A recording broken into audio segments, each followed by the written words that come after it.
The campfire crackled, a lonely spark against the suffocating black of the Colorado San Juans. Elias shivered, not from the alpine chill, but from the silence. It wasn't the peaceful quiet of nature. It was a predatory stillness, as if the mountains themselves were holding their breath.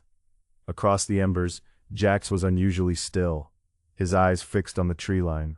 "Did you hear that?" Jax whispered. His voice sounded paper-thin.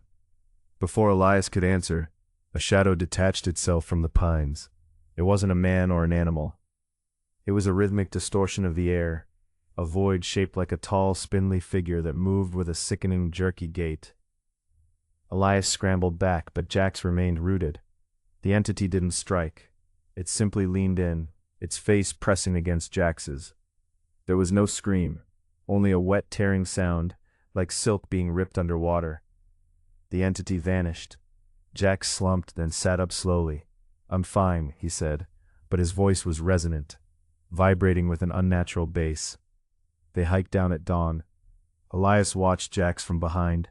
Jax's movements were too precise, his neck pivoting further than humanly possible. During the drive, Elias noticed the smell: rotting pine and old copper.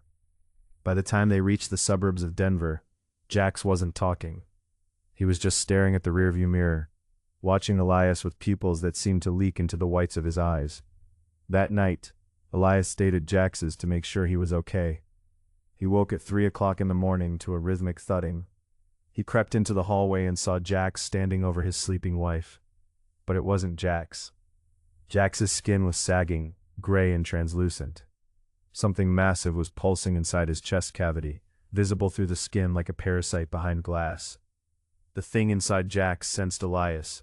Jax's mouth opened, wider than a human jaw should, and a thick black ichor poured out. The entity didn't just kill Jax, it finished consuming him from the inside out, leaving a hollow husk that collapsed like a discarded suit. Before Elias could scream, the black void lunged. It didn't tear him, it flowed into him. Elias felt his soul pushed into a cold, dark corner of his own mind. He watched, a helpless passenger, as his own hand reached out to turn the doorknob to his children's room. He was home, he was safe, and the mountain had finally come down to feed.